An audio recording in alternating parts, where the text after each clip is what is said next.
আজকের ওয়াজ মাহফিলের সম্মানিত সদরে ইজলাস, সভাপতি সাহেব, উপস্থিত জাতির বিবেক উলামায়ে কেরাম, অত্র এলাকার মুরব্বিয়ান এজাম, কলিজার টুকরো যুবক, পর্দার আড়ালে পর্দানিসীন সম্মানিত মা ও বোনেরা, আল্লাহ পাকের দরবারে হাজারো কোটি শুকুর যে মালিক আমাকে আপনাকে এই মুহূর্তে সকল ব্যস্ততা থেকে মুক্ত করে শুধুমাত্র কেবলমাত্র আল্লাহ এবং আল্লাহর রাসূলের মহব্বত আর ভালোবাসা অন্তরে নিয়ে কোরআন হাদিসের মাহফিলে আসার বসার কিছু দিনই কথা শোনার তৌফিক দিয়েছেন।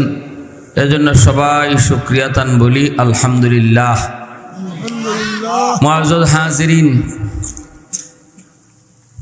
হাশরের ময়দানে আল্লাহ পাক যখন বিচারের আসনে বসবেন, সেদিন আল্লাহ তার অসংখ্য বান্দা বান্দিকে ছোট থেকে ছোট উসিলায়ও মাফ করে দিবেন। আল্লাহ পাক 100 ভাগ দরদার মায়া, এর ভিতরে 1 ভাগ তামাম কায়নাতকে ভাগ ভাগ করে দিয়েছেন। বাকি 99 ভাগ দরদার মায়া আল্লাহ তার কুদরতি কলিজায় রিজার্ভ রাখছেন, যেই মায়াটা আল্লাহ হাশরের মাঠে দেখাবেন। সেদিন আল্লাহ তার গুনাহগার অপরাধী বান্দাদের পক্ষে থাকবেন। কোনো রকম কোনো একটা উসিলায় তার বান্দারে বান্দিরে মাফ করা যায় কিনা আল্লাহ উসিলা তালাশ করবেন।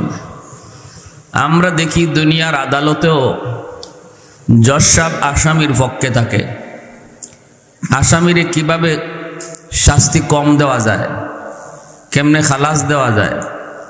এজন্যই জজ সাহেব 100% সাক্ষী প্রমাণের ভিত্তিতে অপরাধীর অপরাধ প্রমাণিত না হলে রায় দেন না।